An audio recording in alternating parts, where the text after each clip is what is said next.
Chers amis, si je reviens vers vous ce soir, c'est pour vous parler d'une cause grave et qui me tient à cœur. J'entends par là le massacre, le calvaire des chiens roumains. Je vous invite tous à vous rendre ce 12 décembre, place du Luxembourg à Bruxelles, pour une grande manifestation qui aura pour but d'éveiller les instances européennes à la volonté citoyenne de faire arrêter ces actes de barbarie au sein de l'Union européenne. Revenons sur les chiens roumains. Que se passe-t-il pour nos amis canidés en Roumanie? Reprenons par le commencement.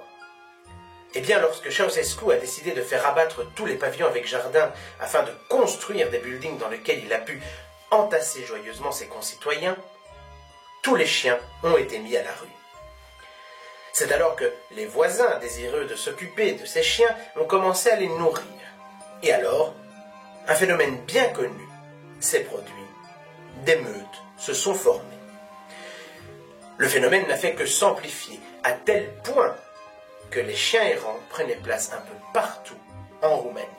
Pour vous citer un exemple, à Bucarest, une ville où l'on compte 1 700 000 habitants, on peut compter plus de 50 000 chiens errants. Il y a quelques années de cela, un mois de septembre, une petite fille s'est faite déchiqueter par 4 chiens d'une de ces meutes.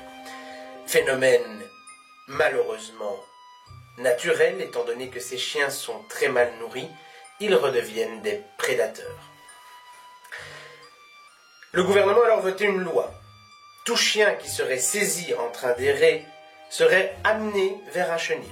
Et si, au bout de 14 jours, ce chien ne se voyait pas adopté, il serait euthanasié. Nous pouvons déjà discuter ce point. En effet, l'euthanasie systématique des chiens errants est-elle la bonne solution? Ne vaudrait-il pas mieux organiser une vaste campagne de prévention par la castration et l'adoption massive de ces chiens? Ces chiens créent des accidents parce qu'ils sont affamés. Pourquoi ne pas suivre l'exemple turc, qui a mis au point des machines de recyclage extraordinaires? En effet, en Turquie, lorsque vous recyclez vos plastiques usés, la machine distribue automatiquement des croquettes aux chiens errants. Un moyen simple d'aider l'environnement et de nourrir ces pauvres bêtes. Ici, c'est l'euthanasie qui a été choisie. On ne peut que le regretter.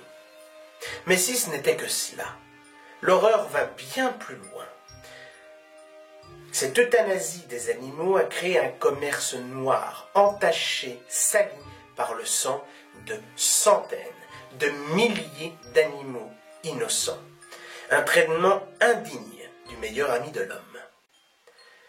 Comment cela se passe-t-il dans les faits?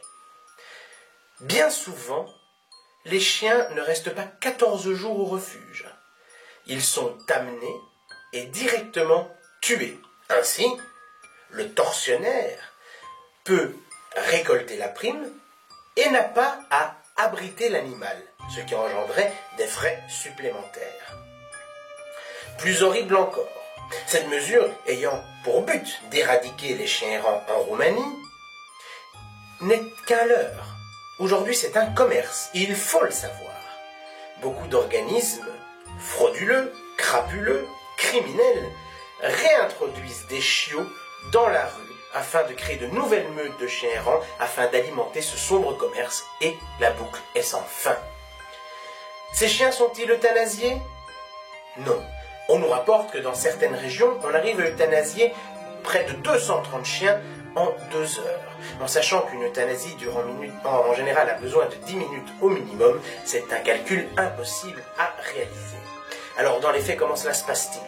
Eh bien, ce sont des chiens électrocutés, battus, brûlés, aux mâchoires défoncées, au crâne explosé contre les murs. Ce sont des animaux maltraités, traités comme... je n'ai pas de mots.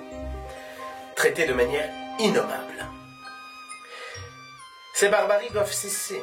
On ne peut tolérer, dans un État membre de l'Union européenne, qui commence, à raison, à se soucier du bien-être animal, de traiter le meilleur ami de l'homme de pareille manière.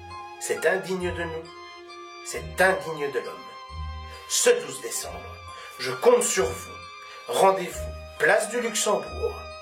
Manifestons contre ces atrocités sans nom. Merci.